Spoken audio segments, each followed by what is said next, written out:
First of all, thank you for coming, all our guests and citizens here. Please join us in the Pledge of Allegiance. I pledge allegiance to the flag of the United States of America and to the republic for which it stands, one nation, under God, indivisible, with liberty and justice for all.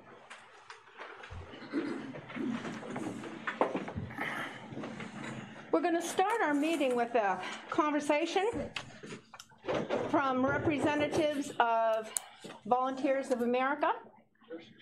So we have Rich, Brian, and Travis here to talk to everyone. They have a PowerPoint, and they're here to answer any questions that you might have. So, let's go. So my name is Brian Seitz. Some of you I've recognized from past meetings. I'm the VP of Business Development for Volunteers of America, Northern New England. I'll be kind of driving the car tonight. But I just wanted to start with some basic overview of who the agency is. Rich Hooks-Wayman is our CEO. He will be helping kind of paint the picture of what our agency is all about and some of the history. Travis Drake is our VP of Housing Operations. He'll be here to answer some of the more technical questions if people do have technical questions about what our housing is and how it works. And we also have Carmen Daigle, who is the lead of our research service coordinators on the Zoom call, as well as our CEO, Terry Baldwin, who may be interjecting from time to time to answer various questions depending. We're just trying to be prepared. We invited the whole gang. So with that, I'm going to go ahead and get started and let Rich talk a little bit about VOA as a national organization and our affiliate here in Northern New England. Great, thanks, Brian. Thank you, everybody, for having us, and I really appreciate you coming in and hearing us. I know some of you, I recognize some faces. I think some of you were at the last community meeting, and I maybe are going to hear the same thing, but I just want to give a broad overview of our nonprofit organization, and we're happy to answer any questions. So I'll just start off by saying that Volunteers of America is a national nonprofit organization. We are a mission-driven, faith-based organization. We are called out of a ministry of service to serve the most vulnerable in our communities, and we have spent the last 125 years trying to build resources in the communities to address poverty, homelessness, and injustice around where we find it in local communities. Right now, where we stand after 125 years of practice is that we have 33 affiliates in 42 states in the United States, and Maine, New Hampshire, and Vermont is just one of those 33 affiliates. It's called the Volunteers of America, Northern New England, and we're centered out of here in Brunswick, Maine. And to be honest, we're in the newer camp of Volunteers of America. The history is that in 1896, the founders of our organization split off from the Salvation Army. The Salvation Army was a British charity organization. We think highly of them still, but there was a schism at the time in 1896, and we broke away into Volunteers of America and began to grow both first out of New York City and then in some southern states, and eventually we went west. But in Maine, we actually were here in the 20s, 30s, and 40s with some quilting societies, some food soup kitchens kind of throughout the Depression. And then there's not a lot of history. We don't exactly know why we left the area. I think it's just the natural fluctuations of nonprofits. We went away. And in 1992, the National Volunteers of America decided that this was a place that we needed to come back to. So they dedicated one staff member who came here by herself in 1992. And now, 25 years later, here in 2020, we have 30 different programs across the state of Maine. We have one senior affordable housing program in New Hampshire. To be honest, we're still moving west into Vermont. We're not there yet, but we'll get there. And we're happy to be part of the community. So we've grown kind of our areas of services. We're known nationally for kind of what we do as far as affordable housing for older Americans. We do a lot of residential care for people with disabilities. We're known for our criminal justice reentry work, and we do a lot in the veteran homelessness world as well. So those are kind of some things that we do. I'm going to let Brian talk a little bit about our services, but we are really excited about this proposal to this community. We think it's a community that could need some affordable, assisted, supportive housing here for the people of this community as well as in the Mid-Coast area. And I'm happy to answer any questions you have at this time, but I'll let Brian talk a little bit about our service practices. But I'll just say one last thing. I think you need to know about our mission-driven organization is that we are a faith-based organization. This came up last time. We do nothing to proselytize or tell people how to think or what to believe. We are called out of a service to serve other people. But what I think is really great about our services is that we have really dedicated, high-quality staff members that care deeply about the people that we serve. I've spent my whole life in nonprofit sectors, and I have to say that this organization has been one of the most dedicated, passionate group of people I've ever worked with. They care deeply about the communities that we serve, and I think we do a really good job of creating nurturing communities for those that we serve in the community. So I feel weird having my back turned to you guys. But anyway, if there's any questions I can answer, please let me know. But again, I really want you to understand that we do intentionally come into communities trying to provide nurturing, supportive, and really high-quality programming, because we think that's what people need. People need wraparound services to make their lives successful, and we try to bring dignity to the people that we serve, and I want you to know that's part of our mission. So happy to be here. Thanks, Brian. So as everyone probably knows, what we proposed and kind of where we are in this process is what we propose is to come in and redevelop the AD Gray site and turn it into 32 units of affordable housing. As part of our work, senior housing is a very distinct business line within everything that we do. Right now, we currently have 11 affordable housing programs. As Rich mentioned, 10 are here in the state of Maine. 1 is in New Hampshire. But we also do work with veterans. We currently have 3 programs providing services for men and women. That could be housing, case management, or some combination thereof. We also work in behavioral health services. These are mainly group homes that we're serving individuals with severe and persistent mental illness. We currently have 6 programs running, with a 7th that's getting ready to launch in Belfast in December. And we have 1 program currently in Bar Harbor that serves 6 individuals who have intellectual and developmental disabilities, but we'll have a 2nd program opening in January of 2021 in Belfast, serving 6 more individuals there. So we're very excited about that. Community justice is another core foundation area that Volunteers of America as a national organization started in. We currently have 2 programs, one in Belfast that's called the Maine Coast Regional Reentry Center. This serves individuals coming out of Knox and Lincoln County jails, as well as a batterers intervention program. This is a kind of a diversion program to reduce domestic violence. And youth and family services. We have a very special program. This is not something we're very deep into, youth and family services, but we do have what we call Camp Postcard, which is a partnership with the Maine Sheriff's Association. We do this once a year. We have 150 kids coming from each county all across the state of Maine, and we partner with a sheriff's organization. It's all police officers and those types of service workers who are actually the camp counselors. So it's a really interesting program. It's free for the kids to go. It's our one big push every year for this youth and family services area.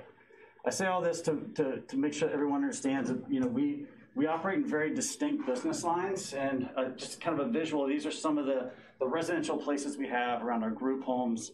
The 3 across the top are all Portland, South Portland.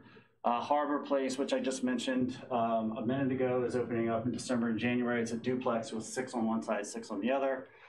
Parish House is 6 residents. Veterans Career House, actually that's a typo. It should have been 8 residents. Travis and I just had this discussion right before. It's not 10. But that just kind of gives you a view of what our residential programming looks like. It's very small, very intimate.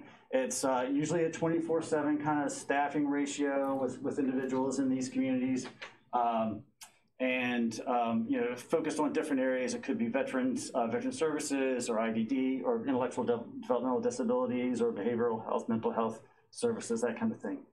Our senior housing is a little bit different. What you'll see in our senior housing is anywhere from 27 to 80 units around. This is basically all seniors 55 or 62 plus, depending on what kind of funding is behind these different types of housing, and it's all senior focused. We have a housing manager that kind of manages all the applicants for new residences and that kind of thing. We also have residential service coordinators who really work with the individuals within the housing to help them match them up with any services they may need within the home, and keep them safe and healthy and happy, and living there as gracefully as they can for as long as they can. So that's really the big focus with our senior housing, is just really making sure that folks can age in place as long as possible.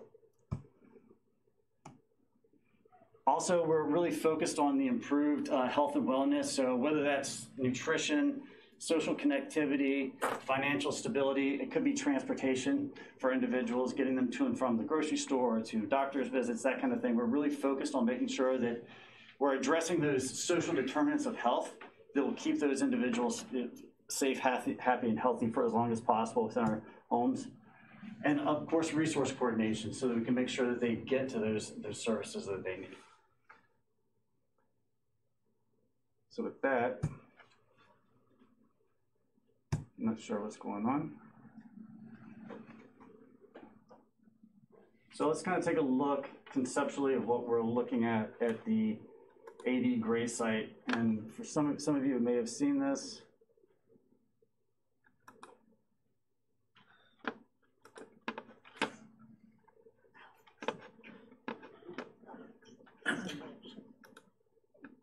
Sorry, I'm just trying to get this to go full screen here.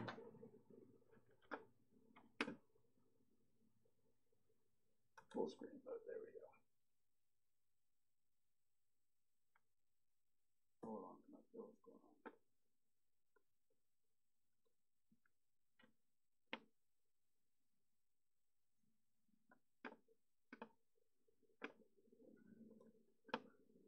There we go. That. So where we've gone to at this point, we haven't spent a lot of money on architecture or engineering or any of that kind of thing. What we're really looking at is a very conceptual phase right now. This is a community dialogue. This is a discussion. This is, there's been nothing's set in stone. We just have a conceptual drawing at this point. So what you're looking at here is an overhead view of what we're proposing, which is the existing building here, and redeveloping that into new units and adding an L on the back here. This is the parking lot, kind of redesigned and repurposed. That's already existing. Tennis courts are not part of this project. We're not touching that. That's just there for a reference point. But we're basically leaving the existing. What we're proposing is leaving the existing building on the outside intact, and redeveloping the inside to turn it into housing units. So what you'll see in red is the actual apartments proposed on the first floor. These are all one bedrooms. You'll see that there's a lobby, office, mailroom. There's also shared community space. Each one of our senior housing facilities offers shared community space and a shared kitchen. Obviously, they have kitchens within their own apartments, but there's also a community shared kitchen as well that's available to all the residents. So there on the first floor, you'll see that's here at the bottom is the existing building. The top to the upper left is the new L that we're proposing, adding on to the back, where I think the old math wing was, if I'm not mistaken, on the old building. Second floor is very similar. And the only thing that we're adding above and beyond what's there is a third floor on the new L on the back. So we're proposing to add another 6 units on a third floor that sits on the back side of the building. So just a quick visual. I mean, that's what it would look like from the front elevation. It's basically the same facade as what's there now. So that's really the basic concept of what we're proposing. One quick question. Sure. You had a third floor, right? That's what you just showed. Wouldn't the third floor be seen from above the old school? Am I correct there or wrong? We're not 100% sure. We think that by putting on the back L as opposed to putting on see it, correct? Well, it would be above the level of the back. The old school, right? I'm not exactly sure what the height is versus the height of the old school versus the height of the third floor, and where the roof lines would line up as to how you would see it or how much of it you would see. But we felt that instead of putting on the front part where you would definitely see a third story built on top of the existing structure, but by putting on the back would obscure it somewhat. Again. So you'd have to get a variance though, wouldn't you? Max goes over 42 max. As long as it doesn't go over 42 feet, which I don't think what we're proposing here goes over 42 feet, but we can double check. Again, we haven't gotten into the very specifics. This is just conceptual designs, and this is all open for discussion. So what happens to the gym, the old gym? So the gym, because it sits kind of below ground level, is they're going to have to build the floor up to make it level so that we, on the first floor, we can have a community room, the mail room, and offices all there on one level floor. Also So when on people, the basement floor. right. Yeah. So when Okay, people, got it. when people enter, it'll be all one floor, and then you'll have to access the upper floors. You would have to go into the L to access via elevator, but the stairwells will still remain. Any other questions? I have a question. When you speak, would you introduce yourself first so that we know who we're listening to? I think one of the things that we want to make very clear tonight, which I've heard from different folks, Max and some other folks, there's some concern that we're proposing putting in senior housing, but then we're going to bring in Section 8 or whatever. There's no benefit for us to do that. What we're proposing is to stick within what's our wheelhouse, which is senior services. And for us to build a facility for seniors is that we can build upon our knowledge and experience in the past. Makes a lot of sense. For us to include families or whatever, it's just not a good mix with a senior population. We really want to focus on that senior population like we do at all of our other facilities. So when we go out to search for funding for this project, it's going to be focused on seniors specifically. No other groups are going to be included in that. And whether they're 55 plus or 62 plus really depends on the source of the funding. Please. I am Sandeep Farrell. And on the extra services you're offering, where does that liability run? Does it run within the facility itself, the costs, or is it going to be directed to the town? No, that's all on us through the rent. So all of the services that are provided inside, the housing management, the resource service coordination, all that stuff is part of our operating costs. The transportation, all that stuff. Transportation, any of that kind of stuff, all that stuff is all within our purview. The other thing is that every month we put in a certain amount of money to replacement reserves. So anything we need to do for replacing floors or putting in new doors or locks or whatever the case may be, all that stuff would come out of replacement reserves. So all of the maintenance, all of the management, everything that has to do within the facility is all on us. So we're a little bit unique in that not only do we develop the properties, we also property manage, and we do all of our own facility maintenance. We have all that stuff under one tent. We don't push that stuff out to third parties.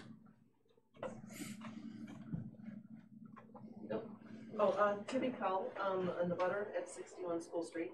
And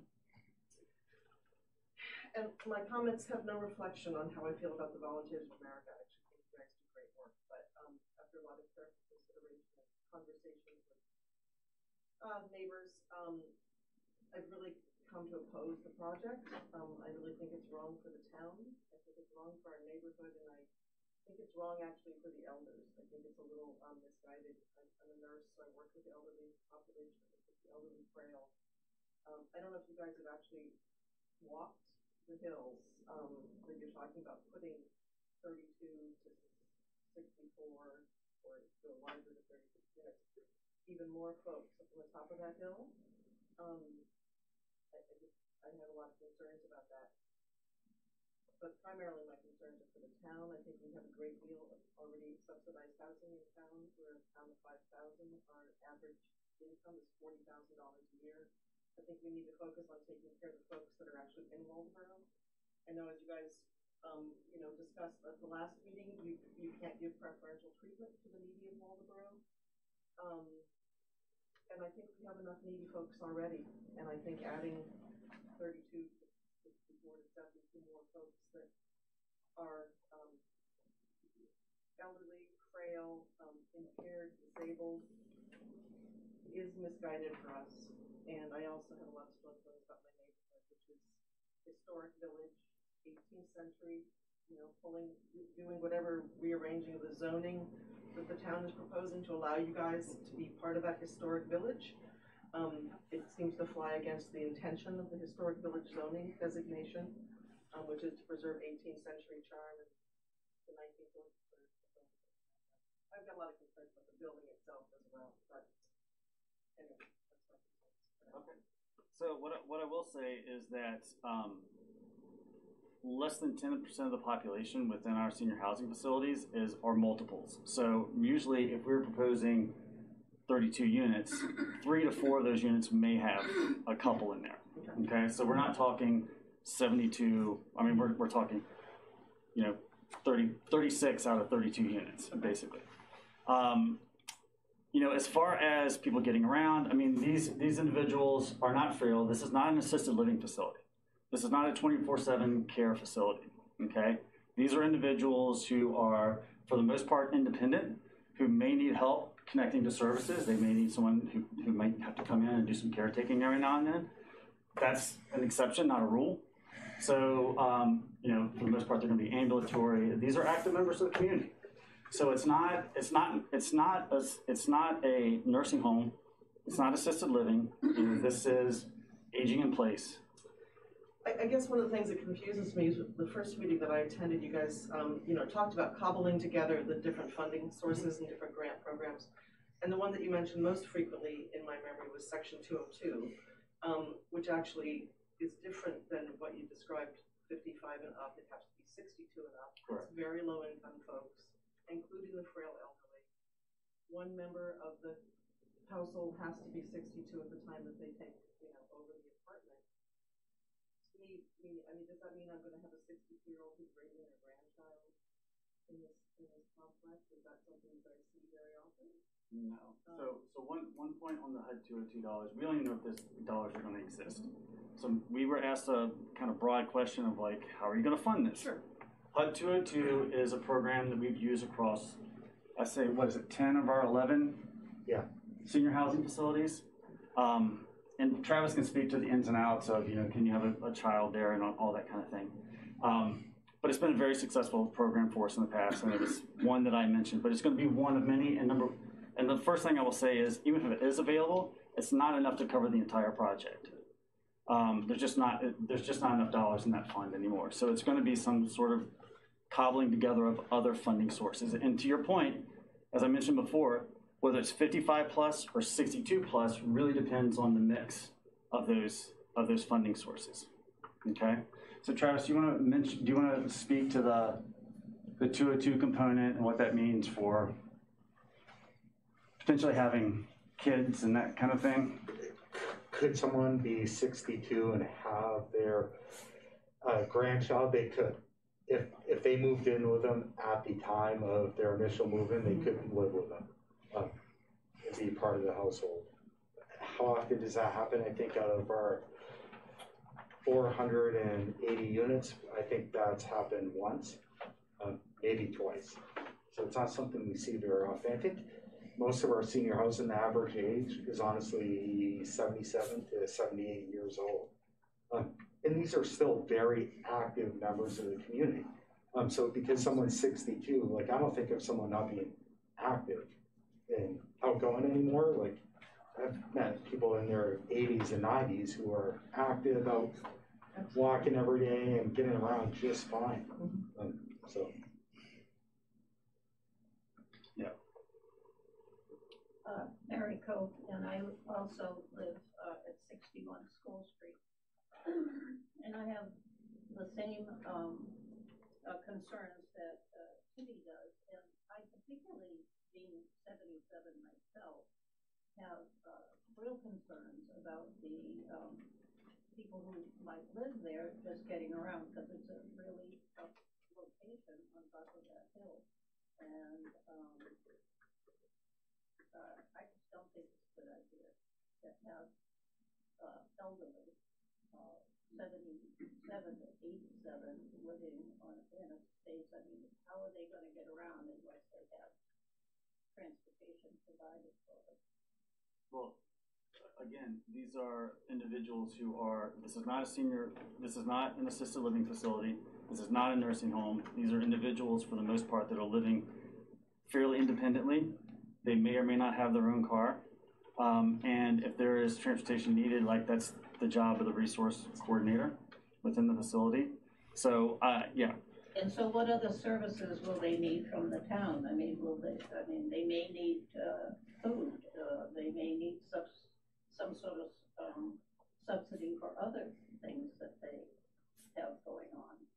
That's what our resource coordination, if there is another need, that's what the resource coordinator within our facility handles. Okay, so where do they draw that help from?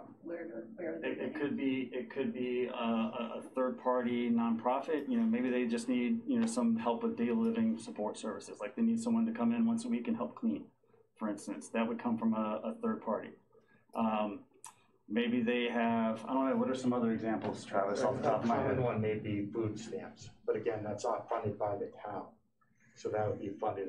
Well, I can address what gets funded by the town is we have our general assistance program that is about $14,000 a year is the contribution that's made to that fund. We also have the Philbrook Fund.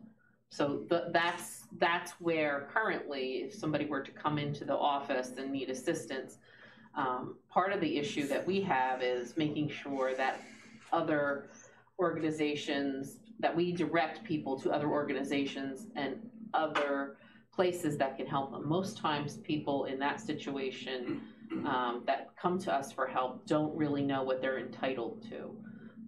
So those are the things that we handle on a weekly basis, and we try to funnel them to the right place. But as far as the town providing such things, that's not typically what the town gets involved in, other than through general assistance, which is short term. I mean, we do things like we raise our own funds through a variety of different ways. So we write grants constantly for food, you know, just nutrition services, that kind of thing within our senior housing facilities. And we raise, I don't even know how much money every year per facility, but a lot of that stuff we handle internally, or we work with third party nonprofits to help us provide services as they're needed. Is there an income level that people who live there, what are the parameters? There is. Travis, you want to talk about that? We were just talking about that in the car. So depending on the funding, there's usually a max income, and usually it's set at 50 to 60% AMI. Which would be? Do you know what that would be for? It varies every year, but I feel like it's right around 31,000 for one person. At 60%, it's about 31,000. About 31,000? Yeah, and then for two people, it might be 39,000. Okay. But it varies every year. I don't consider that low. And what's From a personal level? Oh, I think Mon's question is, what percent of their income are they expected to contribute to their rent? Travis? So again, it depends on the financing that we use in the fund. If we have Section 202 PRAC, they pay 30% of their income towards, and that includes all utilities. So when you talk about needing like other resources from the town, we typically don't have individuals going to general assistance. They have their rent's paid for, it's 30%, and it includes utilities. We have the resident service coordinators who will link them with outside providers. So if they need food stamps, if they need assistance with health care, any of that, that's where they'll link them with outside providers. And it typically doesn't fall on a town to provide those services. Well, what about the fact that they may need more ambulance transportation and things like that? That's a drain on the town.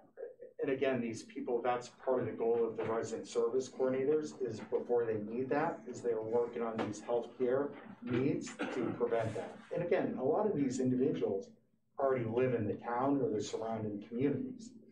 So, I mean, these services, ideally, if they move into the senior housing, it's actually a reduction in those services. So, I mean, that's a good, so I'll get to it in 1 second. So, I mean, it kind of goes back to your point about, you know, we can't reserve these spots for folks in Waldoboro. But if, for example, in a place like, was it Belfast we were talking about? 75% of the people who live in our senior housing in Belfast are either from Belfast or the surrounding area, or they have a relative who is in the area that they wanted to be close to. So what's going to happen is, I mean, people say, well, we can't save it. Well, everyone from New York and Massachusetts is going to move to Waldoboro, but that's really not the case. The people who are going to apply to live in the senior housing in your area are people who are either from the area or have a connection to the area through, you know, a caregiver or a family member, generally. So I saw a hand, sorry. Vicki Bell, I live at 71 School.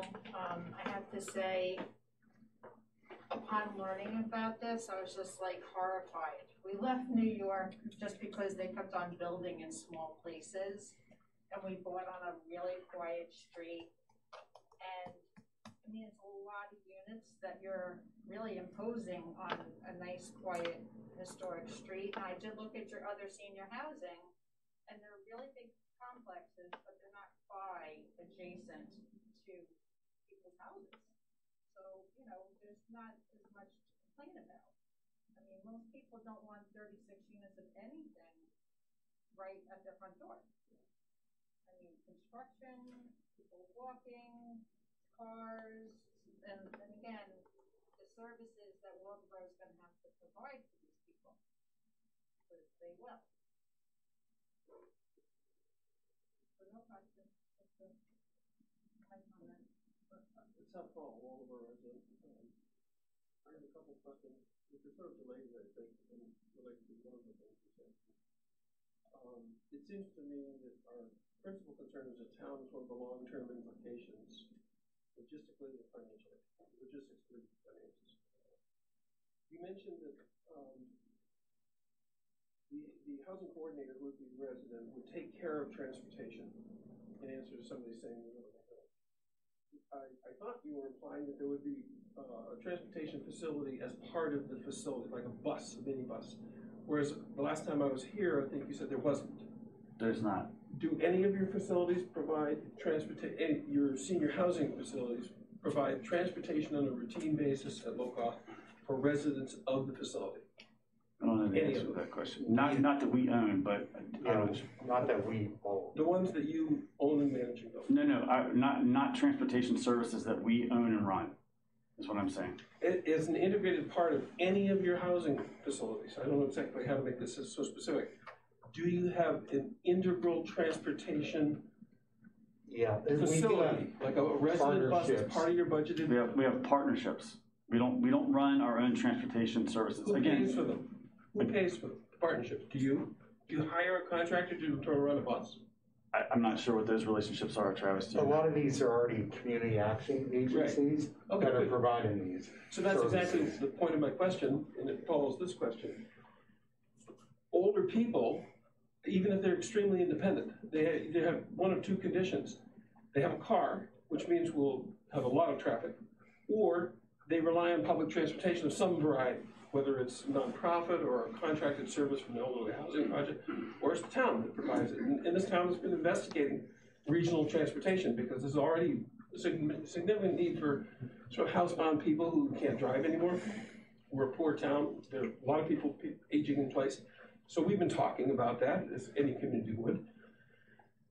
I'm just wondering what the implication of adding another 32 to 40 people who almost inconceivably can't walk down the hill. There's no way to get from that property to Hannaford's without walking down, I've forgotten what the DOT's grade scale is, but an extremely sharp grade. Whether you come to this down School Street to Main Street, or heaven forbid you try to go down the hill to the hardware store. It's a real problem, and I think people are concerned about it. The other thing I wanted to ask about, and you mentioned this last time, was you have a potpourri of funding sources that you can attempt to draw from. If I recall, what you said was virtually none of them can guarantee the conditions of occupancy over the long haul. And then maybe you can clarify this, but the genesis of the question is we have a lot of low-income housing in town. One very big project in the center of town, which people are quite concerned about because it started as one thing and migrated to a very, very different thing, which many of us aren't very happy about. And when we think about how to grow our town is growing, and the Village Historic District is growing. Just full disclosure, I'm a resident, I'm an investor, I own multiple properties right here in the town, so I care a lot about what's going to happen in the future. And I just, well, I'd be interested to hear how you can assure the residents, hopefully plenty of them watching, that this really will stay what you're advertising it as, not through any malintent on your part, but because the federal government, look how crazy the federal government and the funding mechanisms are. They're just wacko. You can't count on anything, really. And I think we're rightfully concerned. Yeah. You know, what will it be in 5 or 10 or 15 or 20 years? Would you care to speak to those 2 points? Sure, I'll start and then I'll let Travis kind of chime in here. So when we go after these different funding mechanisms, they're in place for a specific amount of years. It could be 30 years, could be 45 years. It really just depends on the funding mechanism. And when we accept those funding mechanisms, we are locked in for that set amount of time at whatever parameters they have laid out at the beginning of that contract. And that contract will extend through 30 years or 45 years, whatever the term may be. So I think the project you're talking about, we did a little review of the projects that you guys have here in town currently. You have one project in particular, which is a Section 8 project that allows some flexibility in terms of what population they go after, whether it's disability, elderly, some mixture thereof, or something in between, right? What we're proposing when we write these proposals for, whether it be a low-income housing tax credit, the affordable housing program, a HUD 202, whatever funding mechanism we go after, it will be specifically for seniors for that period of whatever that funding mechanism term is. Does that make sense? Do you want to talk about the contracts and how that works, maybe on the HUD side or in LIHTC or? So the guarantee that you're kind of looking for, we're locked in usually for, on the HUD side, a 40-year contract to maintain these properties. And every year to 3 years, they're inspected, and they have to be well maintained. On the tax credit side, the commitment can be anywhere from 45 to 90 years. And that's us guaranteeing that these projects are going to remain intact. So, I mean, it's a big commitment for us as far as this goes. And I think the other thing that I will say is that being one of the aging estates in the nation, there is a huge push through the Maine State Housing Authority and from the state legislature in general to make sure that we get enough affordable housing in place and we maintain those affordable housing units for as long as we can into the future. Right now, there are properties called rural development properties, of which I think there's a few in this town. Those rural development properties are coming to the end of their lives with our contract, and there's a real concern that over the next 10 years, 20 years, we're going to lose 3,000, 4,000, 5,000 units of affordable housing in the state of Maine. So there's a real push at the state level that once we get the affordable housing in place, that we make sure we maintain that level of affordable housing and we add more, because there's only going to be a bigger need going into the future. Would you like to address the question of transportation? Transportation. So I'm not sure what to say other than that, you know, these folks aren't, it's not assisted living, it's not a nursing facility. Some of these individuals, I would say about half of the individuals in general are going to have their own transportation. There's going to be a handful of individuals who may need transportation services, and the resource service coordinator is going to work that out through a variety of different mechanisms. I don't know what those mechanisms are here in Waldoboro, but it's not something that we're looking for the town to provide for those individuals. But certainly somebody must provide it. And they can't provide it for themselves, and they're low income. Correct. Presumably they cannot. Correct. Another thing we see in our communities is if you have a small community like this, one person may have a car and actually bring someone that lives there to the store. No different than like if you have a neighbor who needs different support. I mean, the same thing just happens in our senior housing, where we have neighbors. If someone cooks a meal or transportation, they kind of look out for each other. Where right now they're just living off and about wherever in the community. Yeah, if I could just interject something, I think maybe it would be good for Travis and Carmen to speak to exactly that point a little bit. I think if you look at this through the lens of assuming that half to 3/4 of these people are already living in your town, They may be living in a house that's a little bit too big and it's a lot to take care of. And they may or may not have as active a life as they might if they lived in a community of folks. And I think part of what this offers these individuals is a little bit easier time in a community of people that they can connect with. And I think it is a favorable way for folks to live through a long winter here in Maine. So I think you're kind of looking at it as if it's a nursing home and we're sort of warehousing these people with these needs, but I don't think it feels like that when you're actually in one of these communities. And I think Travis might be able to speak to what life is like for folks here. So this is Terry Baldwin. She's the COO of Volunteers for America Northern New England, and the individual she's referring to is Carmen Daigle, who is our Director of Senior Services. So she oversees all these resource service coordinators within our facilities. Carmen, are you there? Yes, I'm here. Do you want to kind of address the transportation question, and then maybe just paint a broader picture of like what an RSC does and how they interact with the community? Sure. So, I mean, what we have in all of our senior housing basically is a designated case manager that helps them network what's already in the communities that they're living in. But a huge percentage of our residents drive their own cars. I would say that it's less than probably 10% that don't have cars. And one of the things that we do as service coordinators is we network them out, be it through volunteers, be it through the Senior Volunteer Project, be it through volunteers right within their own community. We partner them up with people that have cars. We network, we mediate these kind of things and help them all come together so that they are able to get from point A to point B. But that percentage is really low. A huge percentage of them drive. I would just observe that seems to contradict what you said, which is half of the people maybe. It was less than 100%. Yeah, so but my only concern. I was conservative on the low end. Sure. So if we aren't conservative, we're looking at the worst case, and not just for the community's case, but the older people's case. We have some really interesting road weather here in the winter, and right in the center of town, you can't avoid it because the hills in every direction are very steep, and they're very slippery.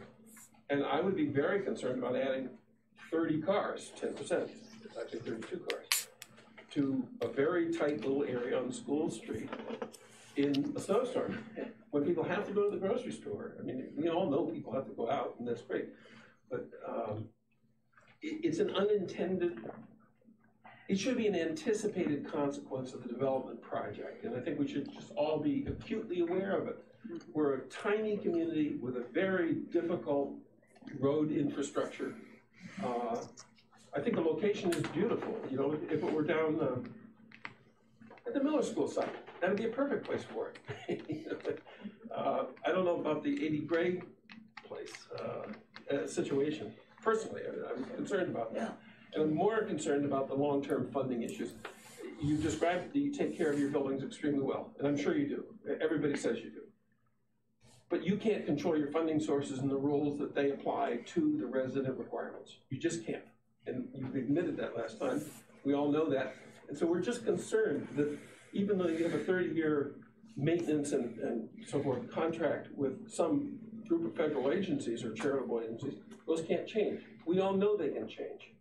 And so how should the village of Waldoboro, the town of Waldoboro, think about that? I would contradict. I think that it is not true. The federal government can change, but a contract is a contract held inviolable by the courts of law. And if you have signed a contract that says for the next 40 years, we're in a success, so we're locked in, as well as the federal government, as well as the Maine housing, as well as all of our investors are locked into that contract. And except for a taking by the federal government, which we've never heard of in the history of our affordable housing programs, there would be no other clause. And the other thing I want to push back on, I would say, is that what guarantee would you have that a private developer would be able to guarantee long-term, high-quality housing in your community if a private developer came? You don't even have 40 years. I mean, since they could come in and make promises that they're going to build a $300,000 condo on this site, and then they could switch it in 2 years because they're a private developer and there's no contract that binds them. At least we're guaranteeing you 4 decades of stability here. So I understand what you're saying, and you're right, the federal government can change on a dime, and we all see this every day here, but the reality, I think, is that the contract is really binding on our parties. Just a piece of follow-up, and I don't know how to competition. I agree with you about the contract completely. I think probably we all would. The problem is the federal eligibility requirements can change, even though the contract doesn't. That just happens. No, it can't. No, I think Yes, it can, but not for the contract you sign. So once you sign the contract, the eligibility remains the eligibility for the next 40 years. They can change the regulations about who they want to serve in future prospective projects, but once you've signed a contract that says you're signing up for this characteristic of building and eligibility for population, that is also stable for 40 years. So I must misunderstand the relationship with the HUD and the spiral block Section 8 housing, because it has changed. So for an example, so we have a property that was built pre-81.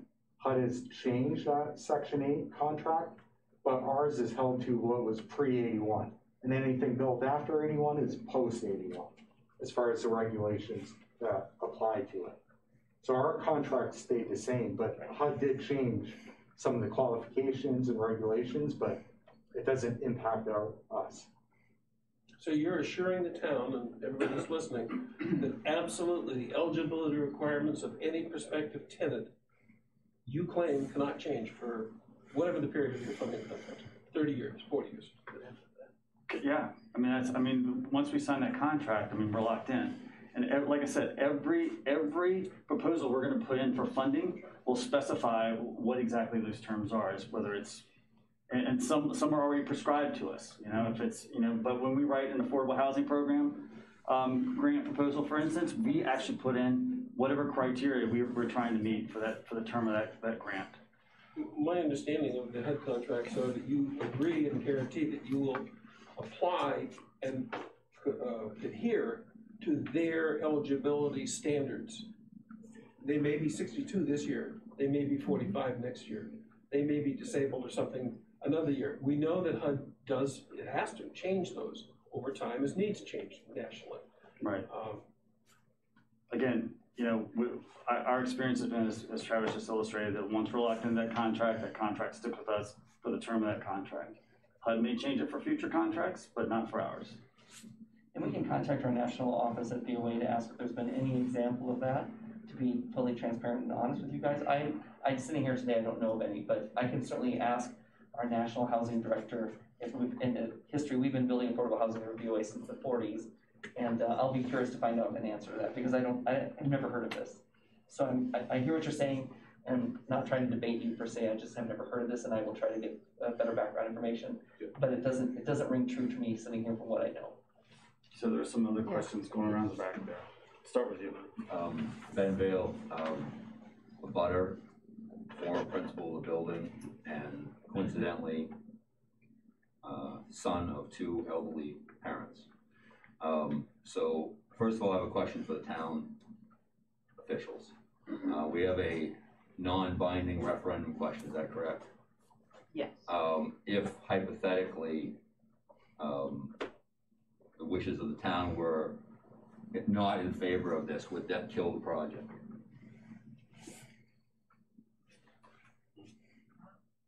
In my opinion, it wouldn't. I would continue to look at it. I think that's my responsibility as an elected official of the town. The devil's in the details. The second thing, I'd like to follow with a comment just to make sure that it's clear that not all the abutters are against this. I have a lot of skin in that building, and it's a very historic building. I think it's a shame that it sat for 12 years and collected abuse, and I hope this goes forward. I think it's a respectful addition to the town. I think everyone's entitled to their opinion, but I think creating hypotheticals and boogeyman scenarios about 32 to 36 elderly people joining our community are maybe not going to be as accurate as they think. I think that it would be great to have, and I think given the aging quality of our state and our community, that these housing issues are needed. I do think also I think it's important to note that these are all one-bedroom apartments. You're not going to have a family in a one-bedroom apartment. Hypothetically, you certainly could have, I mean, there certainly are grandparents that raise their grandchildren, and I could see how that could happen. I personally think this could be a great benefit to the town and to the neighborhood, and that's what makes the world go round. We don't have to agree. So in the meantime, I would also say that if this doesn't go forward and we don't have a viable option, if we don't have anything to do with that building, it needs to come down and it needs to be repurposed in some way. Because I think it's an absolute crying shame that building is in the condition it's in and should not continue any longer than it possibly has to. And I'm rooting for you guys to come out on top. If it doesn't happen that way, well, that's the breaks. But I hope it does happen, and I think it would be a benefit. Since I look out my front door and look at it, I feel like I have a position to speak here. So if I could just jump off that for 1 second. So where we are, I just want to remind everyone where we are, okay? This is a conceptual conversation, right? You have warrant articles that are on the ballot for November 3rd, right? None of this stuff is set in stone, whether it's 32 units, all of this, none of it's set in stone. This is a community dialogue, and and even if this passes, we will continue to have community dialogues with everyone just to ensure that we're on the right path. Because the fact of the matter is, we're joining into a relationship with you guys for 30 to 45 to 90 years, right? We don't want to build something in your town that you don't want here for that period of time. Just point blank, right? So this is a continuing dialogue. We're at a very early stage in the process right now. We're just trying to get an idea out there and get something to move forward. So that's where we are. So right back in the corner, I had a question. My name's Troy Smith. I grew up here, live here, love Waldorf for probably the same reasons most of you do here or moved here. I also have sat in several different meetings for social services, trying to make the town great. I also serve on the Recreation Commission. And I have parents, in-laws that live in Waldorf. I look at everybody in this room, and, we're talking 30, 40, 50, in 20 years, I may not want to mow my lawn. And, and there's also, this is the oldest county in the oldest state. I think we joked about it. And it's the oldest town in the county, so that makes us, if you wanted to go down all the levels, the oldest town in the country. To have people have a chance to continue to live here without having to maintain full properties. And those properties are going to go on sale, and then younger families are vibrant, are going to continue to grow and to build in these places. I understand the concerns if it was in my neighborhood. I get that, makes sense. But I also went to school at 80 grad. And I feel the same way he does. Like, my grandfather was a custodian at 80 grad. So it's just like that building is sat there in such, it's awful. It's really too bad. We've lived through the YMCA is going to come in and save it. We've talked about rec buildings going in to save it. Here's an opportunity of a group of people that want to provide a service that's needed for the town, housing that's needed for the town, and they have the track record to prove that they can do this successfully. And they've also admitted here at the meeting that they're going to work with the community to either set up building codes or how it's going to look, or work with the town for certain things. And it's going to provide an opportunity for older people that can't maintain their house, or widows, or that still want to stay, or younger people that have parents that want to move and be close to their grandkids. I just think it's an opportunity that would be sad if it was pushed away. But obviously there's concerns, and that's why we have public meetings, and hope you get hash them out and come up with a solution. I think it's a great project. Thank you. Mark Hallwell, 68 School Street. I look at that school all the time. I'm a lot closer than you are to it. I mean, it's right out my window. You've got windows in there, by the way. The summer window is blown out. I contacted the police department. It's a 13-foot drop from that window. If a kid falls in there, you people are all in trouble. because somebody could end up suing the town. That window was blown out. You got another window that's propped open now in there, like somebody has gone in. And we did have a problem with people in there before, I think.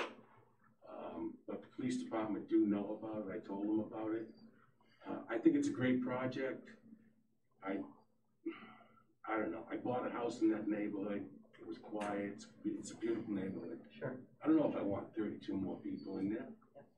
You can't guarantee us. I think you told us that on the one meeting I came to, that you can't guarantee it's going to be seen. If the funding changes, it could go to something else. Is that correct?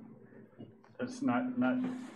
I'm not sure how that got started. I think that was a misunderstanding from. Well, I think your CEO, excuse me. Well, that's fine. I think your CEO said that he could not guarantee the town of Waldeboro would. I think someone asked us to sign a contract with the town to guarantee it at the time, and I don't know, that conversation kind of went askew. But we can guarantee you, based on the funding mechanism, what the parameters of the individuals who are going to live there are going to be. And our focus, our goal and our intent and our purpose in all of this is to have senior housing, whether that's 55 plus or 62 plus. It's based on the funding. That's really the only variance. But you couldn't write in writing to the town of Waldeboro that that's how it would be, right? Well, we can put it in the proposal to the town. But again, I thought he said he couldn't do it. Did you? Not sitting here today. I was answering you were asking me, I think whoever asked me at the last meeting, could I guarantee it at that meeting? And I said no, because we're still too early on into this process to understand what funding parameters we're going to go to. In conversations with the city, though, if it's clear that the city... I just don't want to see it all of a sudden become... I hear. Prison reform. Yes. Which you also did. Yes, right. Right? And I think there was a couple other things in there. Drug reform. Yeah. Substance abuse. Right. Yep, recovery. Substance abuse. Yep. I mean, if we're pushing for the elderly, I think there should be something in your contract that supposedly right for 40 to 45 years, that's what it's going to be. Yeah. So again, because you were asking the hearing several weeks ago, someone did, we're still in the early stages, but if we agree as parties, the party to the city and the party to the nonprofit developer, that there's parameters around the funding, we could agree to that in an agreed memorandum of understanding, we could do a contract, we can only go for certain parameters of funding, does that make sense? And then we could guarantee you, but I can't sign a contract today, or I couldn't 3 weeks ago. That was I think when I was responding, I was like, I wasn't going to guarantee anything 3 weeks ago because there's even no referendum that says you're supporting this to begin with. Does that make sense? And so I'm trying to be as transparent and honest with you to say that our self-interest as well as a nonprofit corporation is not to be constricted in a way that doesn't allow us to be able to get to a point of success with funding. Does that make sense? So we have to look at this quilt work of funding. But if the city and us all agree that this is what we want, senior housing in this community, we will guarantee that we will only go after those parameters of funding. We won't go after Section 811 for disability. We won't go after Section 8. Does that make sense? We can decide not to go after those fundings. So I'm hearing two different concerns here. One is this the right location, which I think is the debate. Does that make sense? And the other is kind of how do we guarantee this population in this financial model? So we can agree to the contracts, to the parameters of the contracts, once we figure out what that quilt work looks like, tax increment financing, affordable housing, Section 202, whatever. We can confine that in a way, but that will have to be meted out in negotiations later. Does that make sense? So there's no way I can do a contract today. Does that make sense? That's what I'm saying. That's always trying to be transparent. I'm not willing to sign anything today. I'm willing to work with you all to say this is what the town wants, and this is as far as we want to go, and then we'll agree to that. Does that make sense? So yeah, that's what I was looking for. And I think, again, just to kind of bring everybody back to where we are right now, we have no contract, we have nothing signed with the town. There's nothing right now with the town.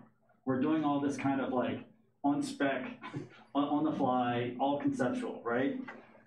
If we get past this point on the November 3rd where the town decides that they want to move forward on this project, you want to continue this dialogue as you know, between us and the town, there will be another contractual step, and that will be an option agreement. And within that option agreement is where we'll lay out the parameters of what exactly it is we're proposing.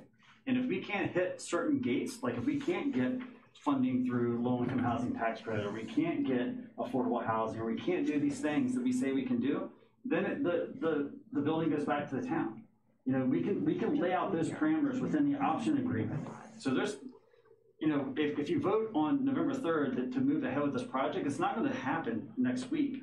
I mean, we're talking 2 years out. It's going to be a long process of us figuring out what is the right building, what's the right configuration, what's the right number of people, how many parking spots, like all of those things are going to be figured out. And the option agreement is what's going to allow us to do that and allow everyone to understand the parameters of the project, the type of folks who are going to be there, the type of funding we're going to go after, what our potential timelines are, all of those things. Right now, there's a lot of hypotheticals floating around that we can't answer all the questions. Transportation, can't answer that question. You haven't done that research yet, right? That's a dialogue that we still have to have.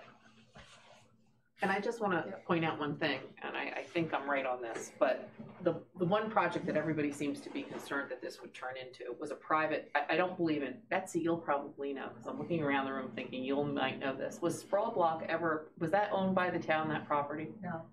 That was a private, I think so. Yeah, I think it was all private, so correct, but it was a private property. It wasn't, the town wasn't involved in it, so they didn't have another bite at the apple. That's right. That the town would have to have a contract with the developer versus a private entity.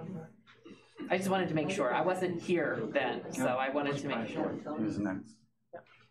My name is Jeff. My concern is Shelley, who was here last week. We have 8 of these sort of living scenarios within a half mile. And my question is, I mean, if we allow more and more and more and more, that takes away from the downtown for sure. But at the same token, great, say, I think Sproul Blocks, the contract was 20-something years. And then once that was over, it was in my tenure of being here, you saw that turn into a whole different animal. So when your contract's done, I'm not thinking about myself when I'm here, because I probably won't be here in 40 years, but, or probably most of us probably won't be here in 40 years. But my point is, I hope not. Here. It's a terrible thought. We'll be zooming. We'll be zooming. We might be living there. we'll be the Zoomers on the Yeah, we might be living here.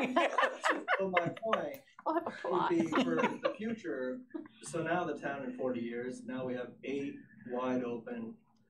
I mean, the town's gonna become kind of a, for lack of a better term, I don't have a better term. It's not gonna be as, it won't be as rich in the history we've had, or we once had. It's now gonna be redefined by, wow, you guys have a lot of low income, that's what I get from a lot of people now. We have 8. Yeah. We don't, this is senior, we don't have any that are I said strictly like senior. types with the same sort of funding, through the same sort of program. But- Okay. Same sort of thing. Sandy wants to say something. This is just a detail question. So if you have 32 units and you only fill 10, are you gonna leave the rest empty to meet the criteria, or are you gonna change the criteria? We can't change the criteria. We're locked into the criteria. Again, back to the contractual part. We're locked into the criteria. We can't just start filling it with people. Two questions. One is the scale of the project. Would it make a difference to, or what's the threshold at which it makes sense to do the project in terms of living units? I mean, you're proposing to put, if I read your drawing correctly, about 2/3 of the units in the new wing. Yep. In the back. Yep. If it were less large and complicated project, would you still be interested? That's number one. And related to that, if the town says, we'd prefer you didn't do that with Eddie Gray, you made a very compelling reason 3 or 4 weeks ago when you were here, I thought, for elderly housing, low-income housing. I'm completely persuaded. My concern is with Eddie Gray. Would you consider someplace else in town? I mean, the costs of redoing that building to make it suitable for occupation, I mean, being occupied again, habitation, would be considerable, as opposed to some other uses you could think of doing with it. It would be higher for habitation. Mightn't it be cheaper just to build a modern construction something on some relatively inexpensive piece of land, a little more commodious for older people's logistical management, walking around, maybe in this close to the center of town, but maybe, I don't know, on Depot Street or the Philbrook Field, not the Philbrook, the Miller School Field, something like that. What is your thinking about that, the general senior housing situation in Waldoboro, in this part of the region, as opposed to tied specifically to that? Could you speak to those three questions? I'll take a crack, and then you guys can chime in as you need. I mean, you know, if I'm talking just my personal preference, when I saw the AD's Gray School and I toured it and saw it had good bones, or what at least looked like good bones, from basically I could see everything because there's nothing in it anymore, right? You know, I have an affinity for preserving like the historical nature of the town as much as possible, as opposed to coming in and building something completely modern that doesn't match up with the character of the town, may not have the historic quality. So we thought, and our thinking was, you know, 80 Gray was one of those projects where we can preserve the facade of this building, preserve some of the history of the town, while repurposing it for something that's going to do some good well into the future. So yes, I think that was kind of the impetus behind going after the AD Gray School. But you know, we're not opposed to having another project, but we'd really like to focus on AD Gray before we even have that discussion, because that's really where our energy has been for the last few months. Did you want to add anything to that, either one of you? I was going to ask you if you could answer the question about the right size, you know, the number of units, because I think there is a sweet spot traditionally for us. I think we have there is. I think that's what you have to really look at: operating budget and just the long-term success. So I mean, everything costs money, so that 32 unit is just a good size that we found.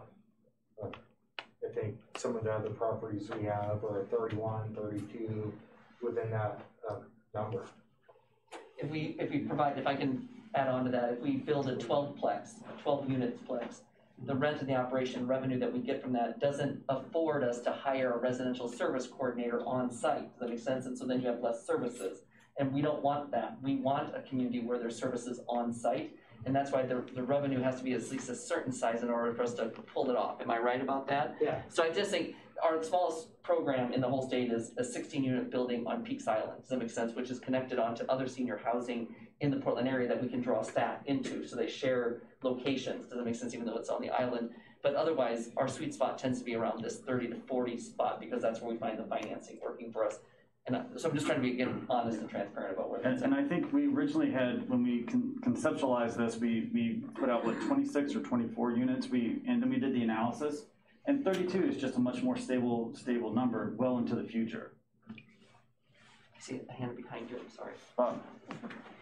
Okay. Yes, yes, we need to wrap up really pretty soon, though. Mm-hmm. I'm a little, I want to phrase this without offending anybody. This is an opportunity for economic growth. It's not a drag. You're going to put 32 people into this town who will have relatives, who will visit them, who will see the town. It's happening now. People come and see this town and they want to move here. So to just throw that out and say, no, that's not going to happen. You're going to have old people, they're going to be frail and crippled, and they're not going to survive, and they can't go down the hill. These are people who have cars. They have robust lives, they have incomes, they have relatives. People are going to come and see them. They're going to come see the town. They're going to go to your tavern to have a meal. And they're going to bring them with them. So I just think that whole scenario is just blown way out of proportion. It just doesn't characterize what this town is all about. I just need to get back before I forget it, Jeff. I just wanted to I've come up with 5. I'm curious. Well, Shelley, I think, was adding a couple other, like the trailer parks. Okay, they're not subsidized housing, and they're just regular private homes. That's like the general downtown. Okay, kind of so feel. yeah, so we have 5. If you take a right at the Irving, if you take a right at the Hannaford, or you take a right at the Moody's, you come downtown. No, I know what you mean, but I was looking for 8 subsidized. We have 5. So, if I'm not mistaken, isn't this whatever the 80 Gray building, isn't that a wooden structure with a brick facade? Yes. It's a half brick veneer. Steel. Well, that's not entirely true. It has a fairly substantial base of structural steel that reinforces that building. Yeah. You need to go in and see it. I mean, I have seen it. It's there. Come to the window. Do you want to keep answering questions? Or? Just finish up. Jeff, did you have anything else? Because you had your hand up. I have two from. And I just. Well, he has two online. Oh, okay, we ought to get those. Workforce, too. People that age. I work. Yep. And I'm a lot older than 55. So am I. So you had two questions, Max? Yes, both questions are from Ruben. The first question is, have you been to similar facilities in Lincoln or Knox County? I think he's talking about other similar housing structures, and I think it ties into his second. I think it ties more to his second question. What projects have you completed in the last 10 years that people? I think the second question is more like that. So last 10 years. Saco, Bangor. We visited Thomaston. Yeah, Thomaston. I don't think that's the last 10 years. Thomaston's a little older, but Topsom is 12 years. Loudon, New Hampshire is 12 years ago. So, Old Town. yeah, Old Town was we bought, Yeah, right. so we didn't actually build it. So I think it's a little bit of a complicated question because a lot of, like I was saying, there's 10 of our 11 facilities are basically our HUD 202 projects, and that's back when HUD 202 was flush with cash and we could do a whole project with just $202. And they stopped that in 2008. Yeah, and they just brought it back a year ago. Yeah, a year ago. But it was a lot less money, right, than previous. I have one quick question, if that's possible. My thought was to keep the 80 gray, as these guys like the 80 gray building so much, want to keep it. And also on the non-binding ballot, so to speak, was here, let's spend $500,000 on upgrades for this. Well, why don't we just have town office with office space at 80 gray and make this the cop shop and the fire department here, because you can add 2 bedrooms easily. Save money, save the building, and you're still not getting any tax money anyway, so that kind of thing would kind of resonate better, I think, and would keep the town, and more people would actually go there from our own town and would go visit it daily, because they would be going to the offices to register a car or whatnot. And then while they're there, they could maybe play some tennis, or use the softball field out back, or maybe the soccer field even, I don't know. But it's gonna be a deterrent, and we wouldn't be able to use those things otherwise, but we're spending the money anyway, so. If we do the upgrades to this particular building, so why don't we just make that one better since it has a new roof? I don't know. Seems like a decent idea to me. Utilize what we have. Versus giving away. I think we need to wrap it up. Really pressing. I'd like to make one more comment. Okay, make it quick. Following up on the question about the structure of the building, I know something about that because we paid $15,000 worth of engineering analysis. But the building is very, very strong. In fact, it's a pain in the ass to tear down. It's one of the reasons it's so expensive to tear down, because it's so sturdy. And I agree. I think some productive use makes a whole lot more sense than tearing it down for the historical reasons, for the community reasons, for the community-centered traffic. I'm just not convinced that this is the perfect project. I think elder housing is, don't get me wrong there, totally inappropriate for this time. There are a lot of elderly people who live on that street and in that community.